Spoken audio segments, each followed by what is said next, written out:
pre-seed, seed, congrats. You have a lot of opportunities right now and support in the market. What would be going on when you're going to like Series A, Series B, when you're scaling? I think we need more people and more friends in the market helping with this stage, especially in Europe. But I think we are, as a consumer tech, that's always about like, what we are using the product, want to see what you're building, we can use it, right? It's not like crazy vertical for automotive B2B sales, let's say.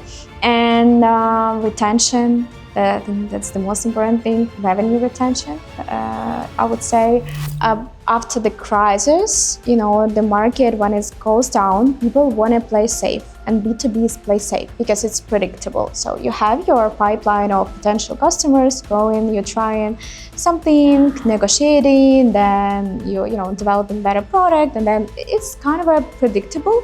I'm not sure this is the truth, because I know that a lot of B2C companies also, you could predict your performance.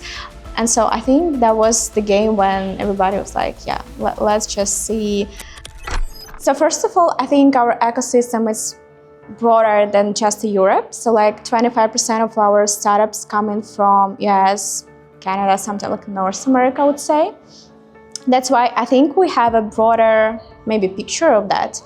And I think Europe, not even, we don't understand that we are at this amazing point when it's not, it's not waking, it's rising.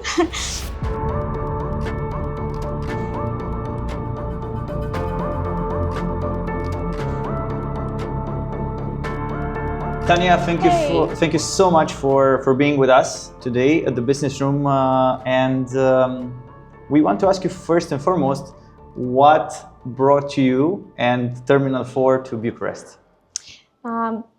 First of all, it's obvious, but this is the conference, the How to Web, and we usually during those conferences we hosting some side events, bringing together communities. So I think the opportunity to really, invite the people that we love working with, we are so passionate about, and bringing them to one place. So this is the main goal for this conference, but of course to expand the network, to see what happens in, like small region, because like Romania, but there are a couple more countries around.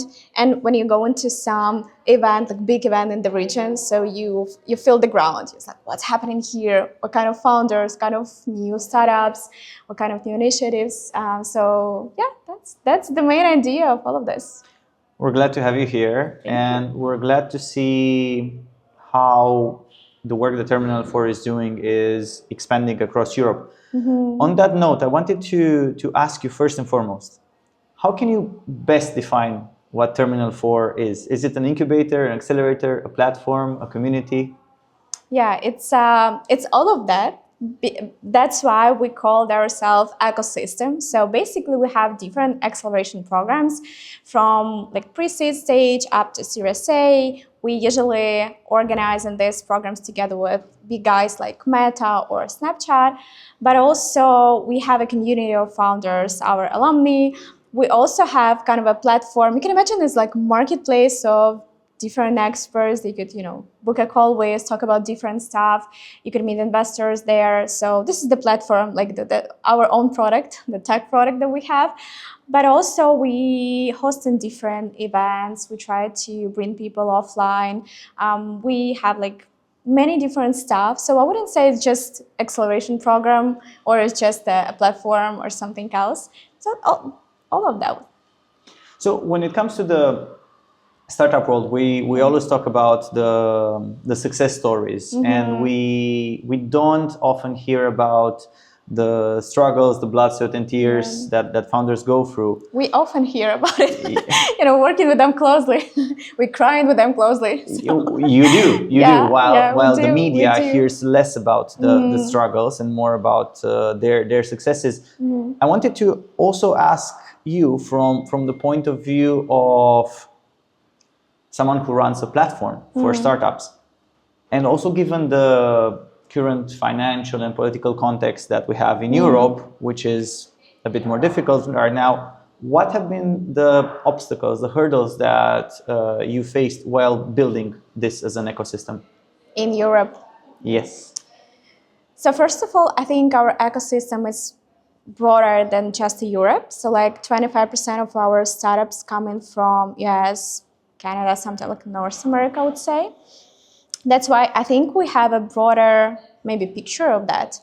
And I think Europe, not even, we don't understand that we are at this amazing point when it's not, it's not waking, it's rising.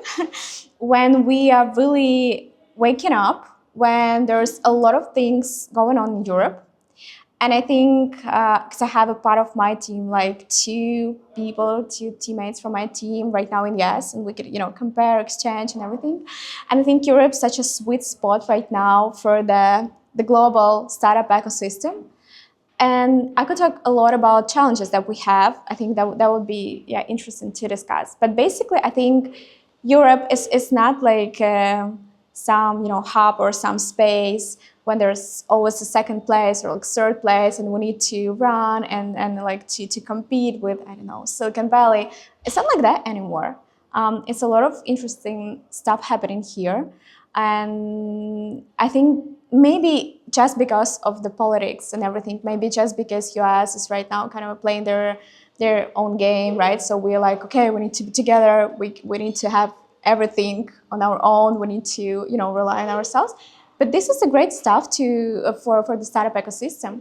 And I think we need to take advantage of that. But yeah, basically, it's super simple. We are lack of the capital here in Europe, and it's not about early stages even. It's about more scale stage, more later stages. So basically, the main problem that we have is that startups here, there are a lot of startups, unicorns that we know are born in Europe, right? But then at some point, you don't have the growth capital. So you're coming to US if you want to go, and if you want to do like an IPO, IPO was how I'm like after the vacation, sorry.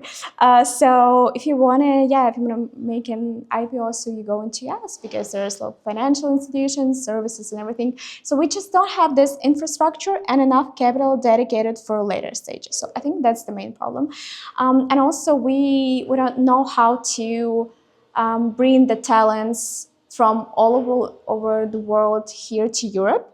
And that's also because of the bureaucracy, because of a lot of stuff happening here with the documents, with like bringing people here, so I think that's much more easier to do so somewhere not in the Europe. And this is like the huge problem that's supposed to be solved by different institutions, governments, and organizations, and hopefully it will be solved. But I don't think it's something that we can't manage. That's what I see. And on your point, talking about comparisons between Europe and the United States and the obstacles that Europe might be facing, I want to ask you one additional question regarding what some might say was a crazy bet that Terminal 4 did right from the beginning. Your choice to bet on B2C startups in a period when everybody is betting big money on AI, B2B, SaaS startups. Yeah. How did you make the choice to go for the B2C startups? Yeah, I wouldn't separate B2C on like consumer tech and AI, because like AI is just a tool, right? That we could use, just a technology. And I think this is the main thing, ingredient, I would say, in what we are cooking here at Terminal 4. Why we believe in the consumer tech is, like, first of all, it's super simple. Our background, we coming from the Genesis, we coming from the ecosystem that grown a lot of businesses, successful companies in the B2C space. But also, and when working with the big traffic sources, marketing tech solutions, payment providers who worked historically a lot with B2C, with marketplaces, like all around consumer tech. So this is our superpower, right? And we could use it. But also what we see right now, because a year ago, maybe even less, we we were super into both B2B, B2C, like we're what we call industry agnostic, right? So that was us. But right now, what we see with AI evolving and with everything happening, it's super interesting point that we are at for the consumer space, because what we have, you can imagine, you remember when ChatGPT just started to I remember the moment I was sitting with my friends in the kitchen. I was like, what the magic? And we started challenging ourselves, like, okay, what's your super niche expertise? And it's like, it's fashion, it's like tech. Let us ask, the ChatGPT. And it was like, oh my God, I was nothing, because it knows everything. So I think that will happen with a lot of different products right now in B2C space, just because when you integrate in AI as a tool, what it means you're customizing your product for the person. Wherever it is, it could be ad tech, fintech, like the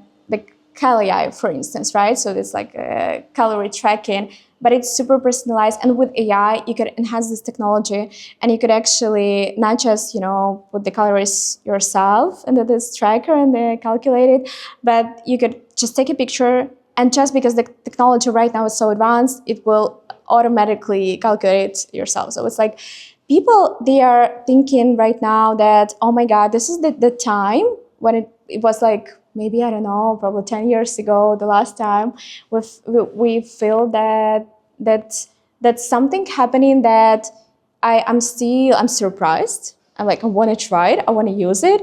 And so that's why people are willing to pay. People are willing to try new things.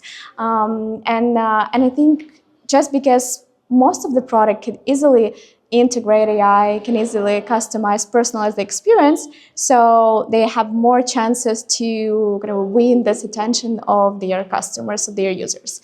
And this is just the beginning of this wave, and we just started to see a couple of products that playing in this field for customers, like Uber or like Airbnb a long time ago. So this is the new wave of products, and we want to be the first one to help those startups to grow, since we have this expertise, and we just want to just jump on the wave and try to support them with our marketing expertise, with helping them to raise investment and everything that we build up in the ecosystem. But yeah, this is the new wave coming.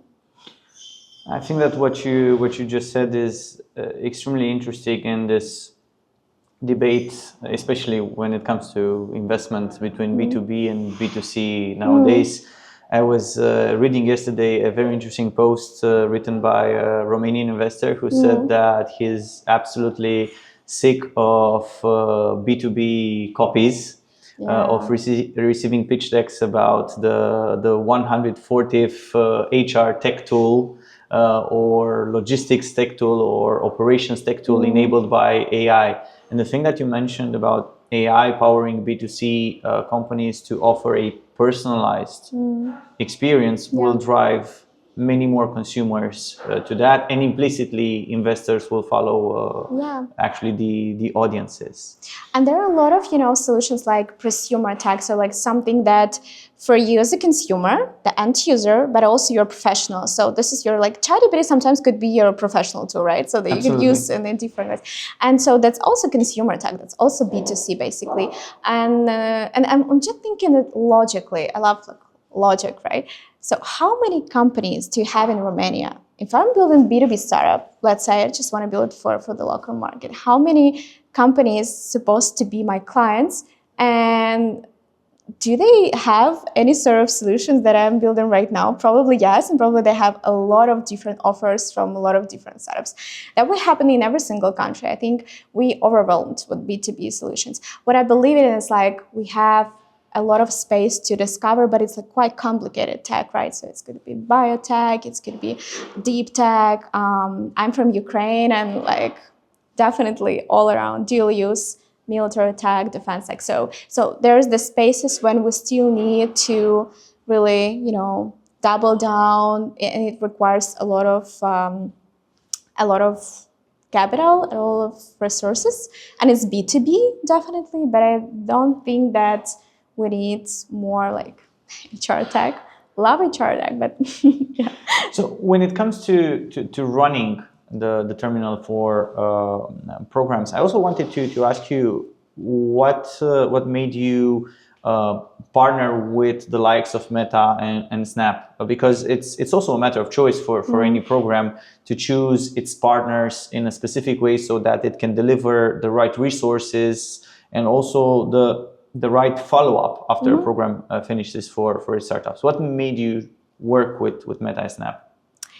So as I said, we build an ecosystem. What's important here is that you have talented people, you have founders, you have capital, you have and you have partners. And when we're thinking about partners, for us, we're working both like with Meta or Snapchat, like the big corporations, AWS, or the biggest one, but also smallest companies, scale-ups like PKI or Superscale, those who just entered the market, but they have amazing solution for startups. So the idea is that startups, they're working with us, like they are going through Terminal 4 programs.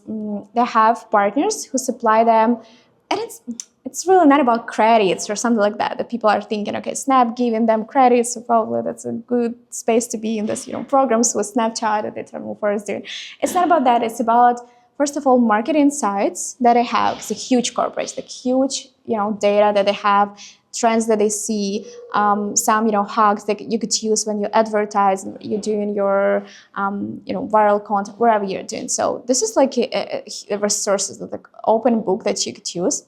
And they're working with big corporations, with small businesses, so they see trends they could share. But also, definitely, if we're talking about the paid marketing, because what we're thinking, that's great that you could start with organic growth for the B2C. That's great that people love that, and they could discover your products through wherever, TikTok videos or like Reddit or wherever. But then how you sustain your user database, how people coming back, how they see what's happening to your product, how it's changing, evolving, if they want to use it again or something.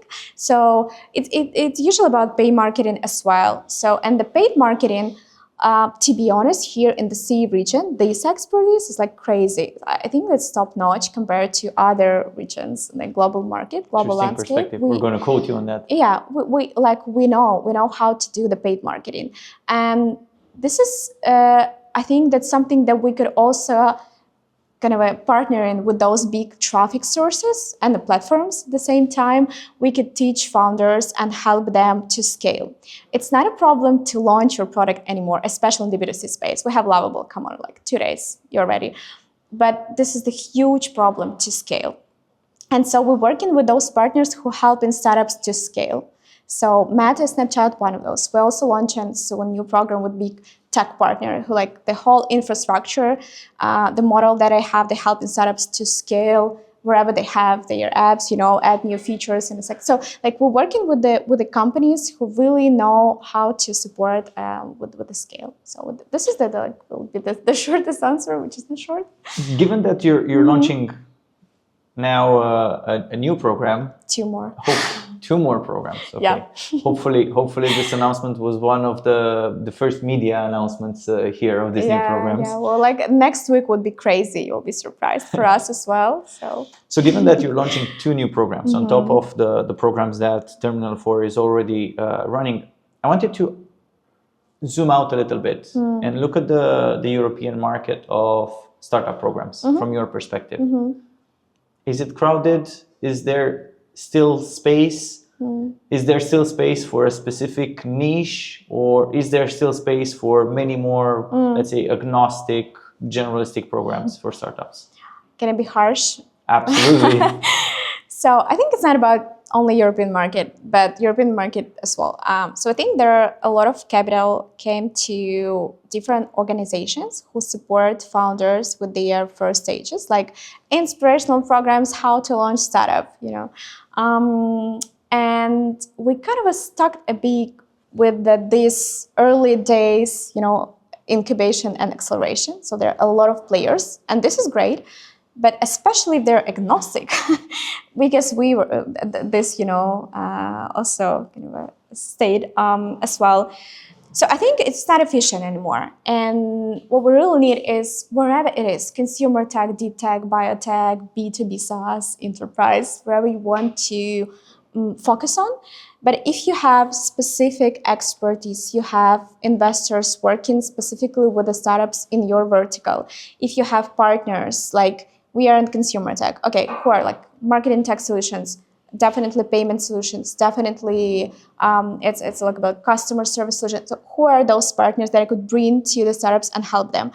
Any niche that you could think about, if you're focused, you probably will help founders. If you're like about everything, and that's the feedback that we heard it before when we were agnostic, and we always hearing from our founders still, because what they're saying is that I don't want to go to another program, especially there's like an equity involved and everything, and just listen to the very same workshops about everything when I have my specific focus and I'm working specifically with hospitals. What do I know about hospitals? Like how to sell to hospitals, wherever it's, Where's the health tech expert who can tell me about hospitals? So this is the problem that we see right now. Me personally, like my team, we often talk about it. When we decided to be focused on the consumer tech, we're like, finally. So it's really because founders say like, finally, guys, that this is what you're doing the best, why you're around everything that you can do, So so I think if we have more, first of all, verticalized programs, when we have more programs for, especially what we're doing right now, it's like for scale. So, okay, pre-seed, seed, congrats. You have a lot of opportunities right now and support in the market.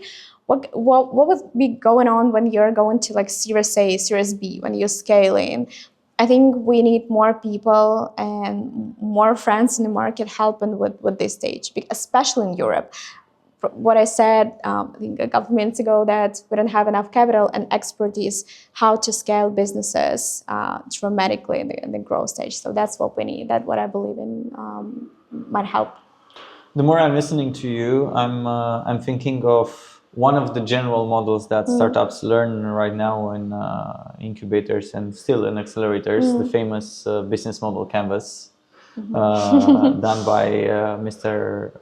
Osterwalder, who was in Bucharest recently. And I'm thinking that what you're building at Terminal 4 looks like you found a way to select experts and company partners and resources for every single building block of the business model, of the journey of a startup.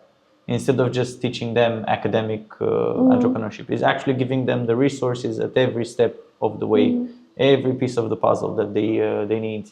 And I find this quite interesting and quite different from what an incubator and an accelerator provides, because it's about more pragmatic resources that can help them like tomorrow morning when they go and run their business, instead of a few courses, and maybe they will use the knowledge somewhere in the future journey of their startup. We decided for ourselves, like maybe that could be interesting or helpful for our colleagues in the market, that we have a program, we have some curriculum, let's say like theory stuff.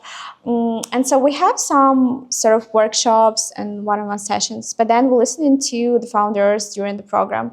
For instance, if they're like, okay, we want to work with influencers, do we have any sort of platforms when we could find those creators, to start work with them? And they're like, okay, we have SideShift. SideShift is probably the best platform right now. Amazing. Can we have a founder of SideShift sitting next to them next week and like talking about how to build up, how to brief this influencer to help you create the content that you need. Okay, you can also get a discount code with SideShift.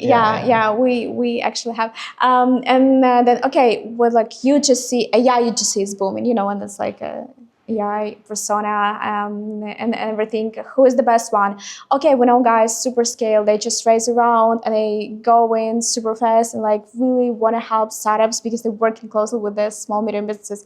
And Could you we did a have- workshop with them recently. Yeah, we did a workshop and we have even a WhatsApp chat when the founders of Superscale and our startups and they like quickly chatting and what I've done this video, I make this video, like this looks great, I tried, it's not really performing, what's the problem? Can you help me? Do you have any sort of videos that could work for this specific vertical, this specific audience? And so and it wasn't done before, to be honest, because like we're really listening what's the problem they have and like how can we help them right now. We don't want to wait for another program and another, the set of workshops that we will set up and because we know better. We don't know better. We know, I think, much more less than our founders. This is practical help that you're describing, really pragmatic help that you're providing to the startups instead of just a program with very standardized steps along the way. I find it really, really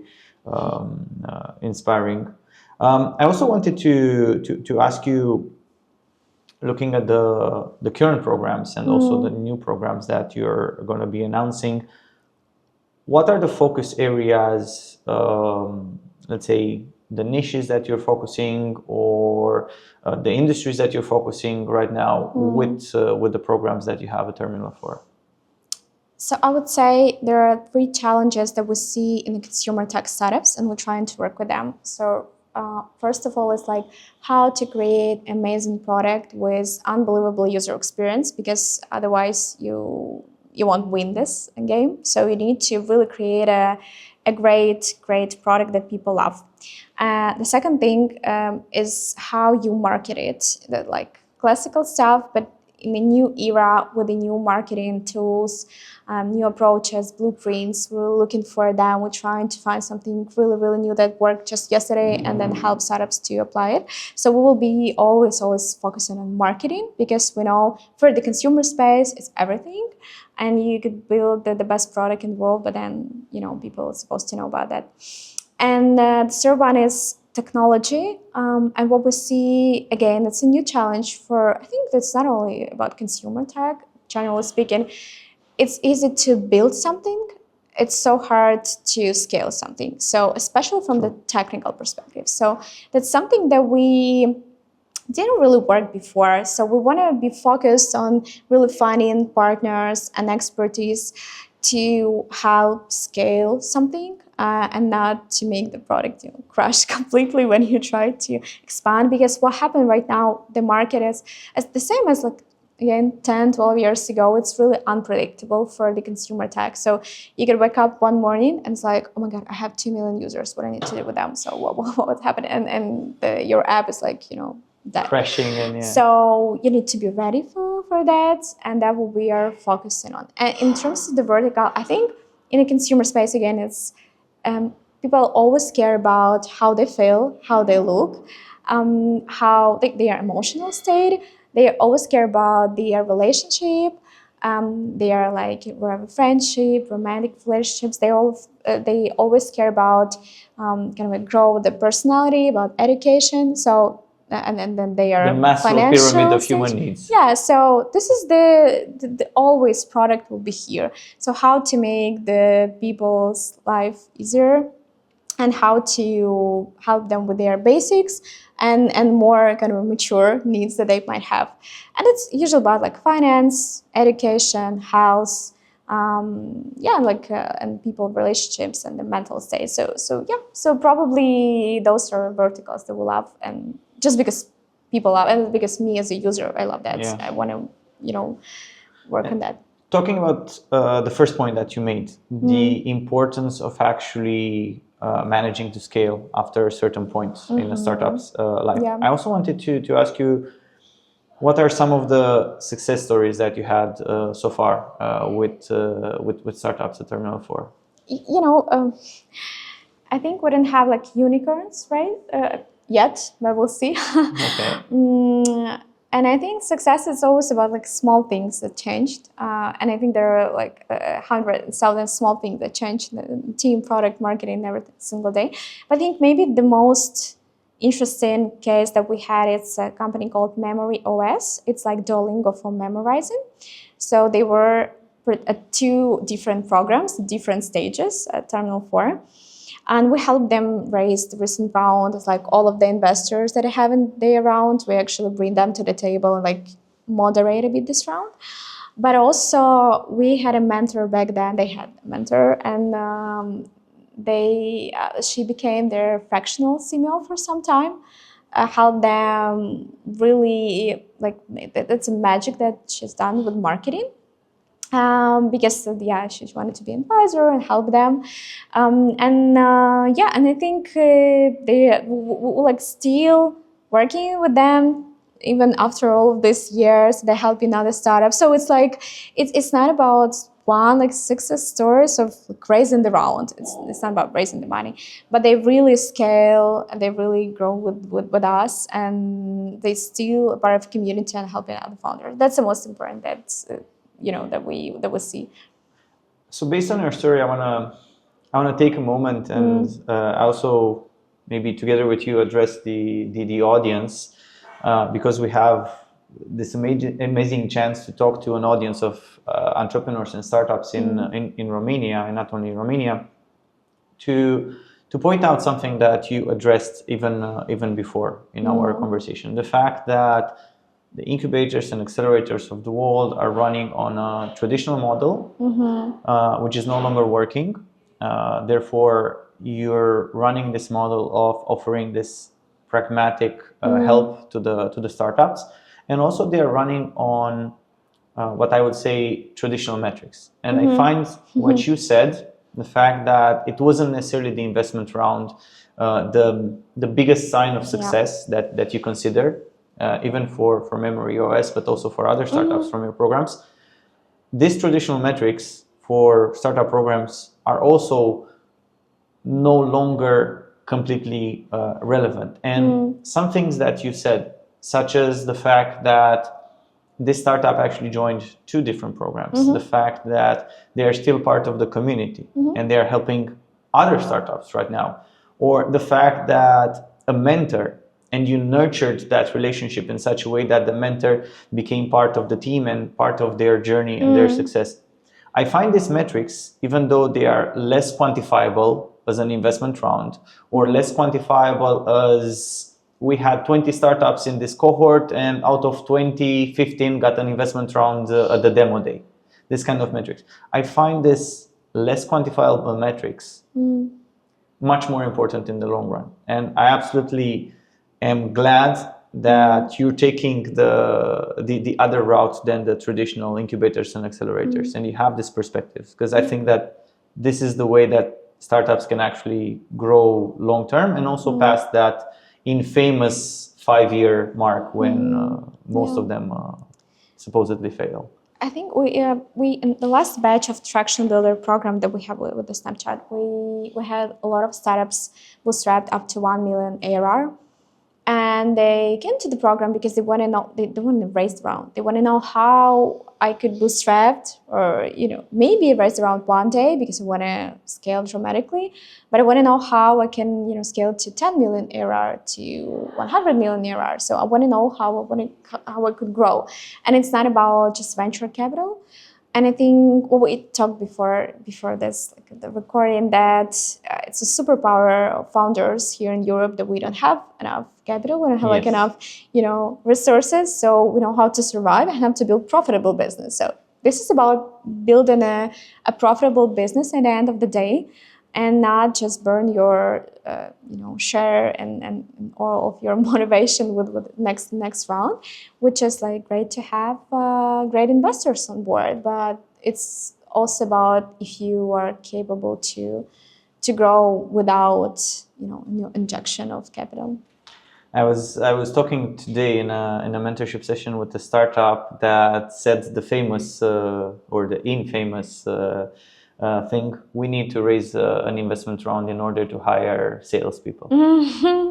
and working with them without being harsh, working with them, I hope I made them realize that they have so many hidden or unrealized assets within their own team and within themselves as founders, through which they can develop sales skills in order to survive, exactly as you said, and reach a place of traction where they can have so much more negotiating power with investors.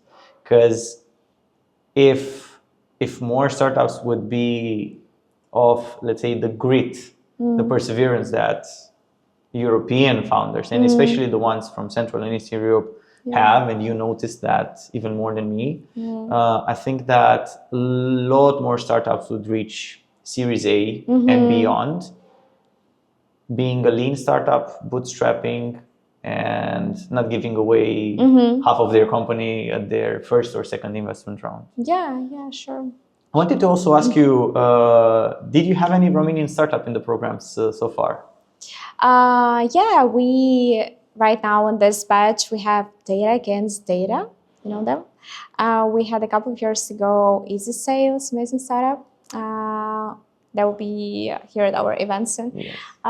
So yeah, we always have a lot of applications from Romania, but then I think there's a couple of startups joining the batch each year. So yeah, we have different companies. And what does a startup need to show you in terms of metrics to qualify for the Terminal 4 programs? They just need to know why they want to join our program. So this is the most important thing. And then in terms of the metrics, we always ask like, what's your hypothesis, how are you going to grow, and what's your traction? And how we could support you with something that you see could be valuable for you, like whatever, marketing, product, tech part, investment, and everything. But I think we are, as a consumer tech, that's always about like what we are using the product, want to see what you're building, we can use it, right? It's not like crazy vertical for automotive B2B sales, let's say. And retention, I think that's the most important thing, revenue retention, I would say. And then generally speaking, then just how you build up your marketing channels, if they're working, what you learn.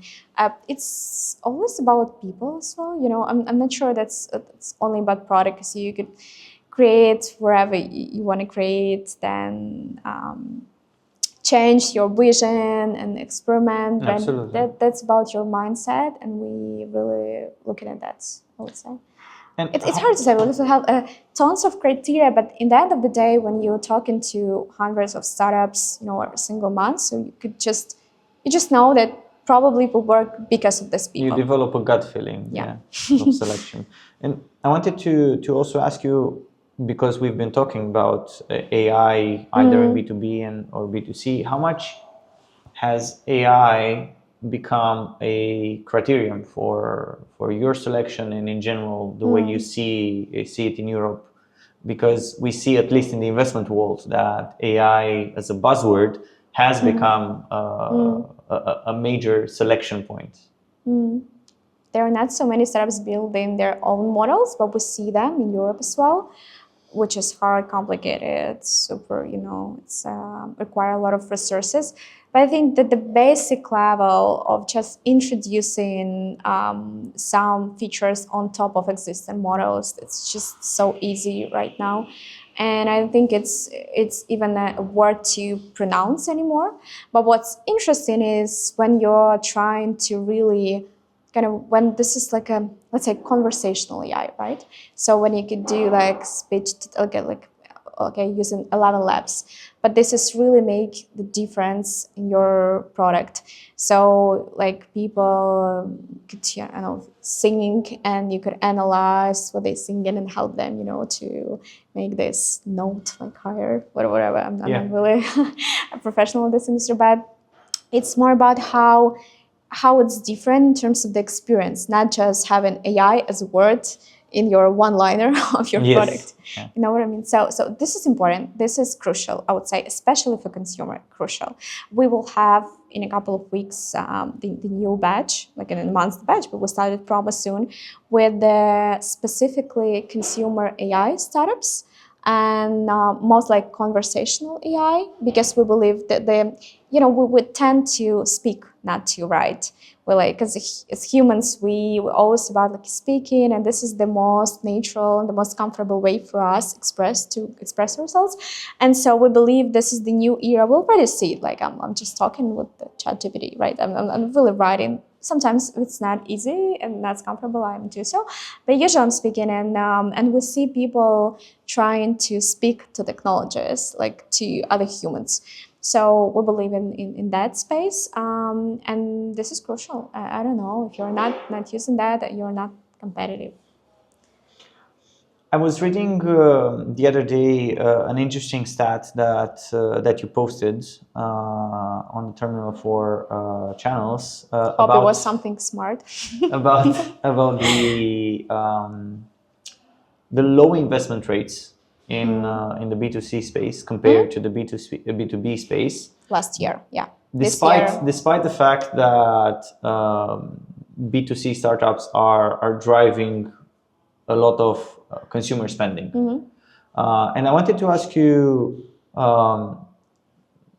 despite the fact that the stat is quite shocking, I wanted to ask you, why do you think that this discrepancy is happening in the minds of investors?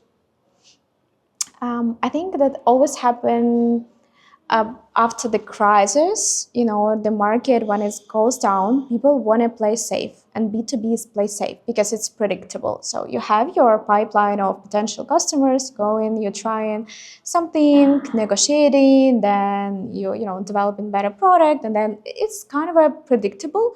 I'm not sure this is the truth, because I know that a lot of B2C companies also, you could predict your performance, but it's plain safe. And so I think that was the game when everybody was like, yeah, let's just see how it's gonna work. Let's just call my friend who owned this company and advise them to use this technology, to talk to this founder, because it's something that you could influence, and you could really kind of control, maybe not a good word, but still, and investor, they felt themselves also kind of capable to help.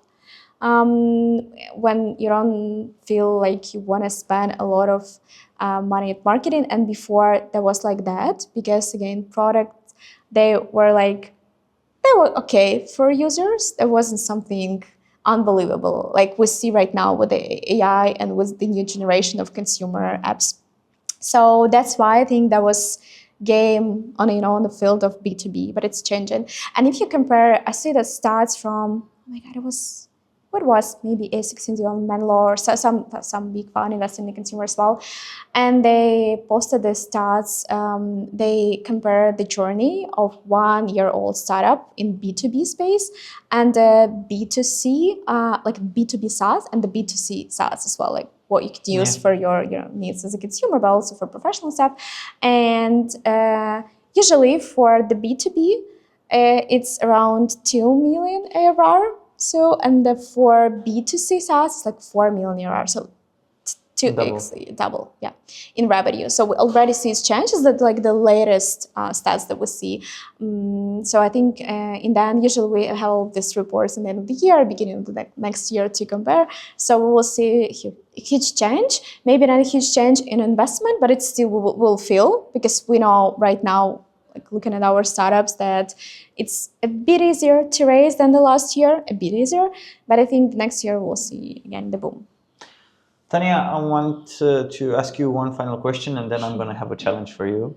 Oh, I love challenges. I want to go back to what now I believe that is the root, the basis of our conversation today, and that is resources for startups. Doing a comparison between the resources that startups have in other parts of the world, the US, Asia, where we believe at least just by comparing access to capital and the amount of capital, that startups have more resources. We're not talking necessarily about other things such as mentors, experts, logistics and stuff. How do you feel that in the next few years, European B2C startups will be able to compete with their American and Asian counterparts, given the resources discussion? I think resources is something that always appear when the most of the talents and the most of like innovative ideas and the energy is, So if Europe is the place when you feel this energy, I feel this energy, like I'm everywhere across the Europe, like every week or two. And I feel that, and this is crazy what happening right now. And so I believe capital just will, follow the leaders, follow those who have the voice. Because back then there was US, the China, great. So the capital going there, and then we'll see. I believe Europe will be the next sweet spot for the capital. It's just a bit philosophical, but it's still, I believe in that because that's how the world works. That's awesome to hear for Romanian startups as well. Yeah, so and what I'm thinking is that you need to speak up for yourself. And what we're not doing now, back then that was like that. We organized like programs for CE founders. Not doing that anymore. In our programs, there are founders from Japan, Korea to United States, UK, like most of them from the Europe, but you see like there's a lot of founders, investors, experts from around the globe. And this is important because when it's just a word of mouth, it's such a small industry, to be honest, tech. We feel like there are a lot of people in this world doing startups. No. And so if you want people know that here in Europe, in Romania, there are amazing founders, you just need to be in the circle of other founders across the globe, other investors, other experts from everywhere. And they're like, I've met 4 guys from Romania, and all of them are crazy. I don't know. And this is how it works. It's like a small village. So you need to talk to people. And that's why we're doing batches, programs, where we're traveling across the globe, because we want to talk to people. That's the most important thing, because they have no other source. It's just the real human conversation to understand that there's a huge potential in some country or region or continent, wherever. So exactly on this point, I wanna give you our challenge. Yes, and let's go. Our challenge is for you to give a challenge. I want you to look into one of our cameras and which one? We have like millions of launch one very specific challenge to the Romanian startup founders that they need to accomplish. One specific challenge. Okay. Something very pragmatic that they need to do, like a must-have on their list for the next 2 weeks. I would say find founders in your vertical, in your niche, wherever you're doing. Like if you're doing a health tech or doing like a femtech, wherever, let's say, from across the globe, from, I don't know, the South Korea, then Canada, and then UK, and then Romania, maybe, Ukraine, wherever. Just talk to them, not the investors, but talk to people who built something, who are doing the same stuff as you're doing and doing it great, or maybe they failed, which is amazing as well, because they learned something, they went forward.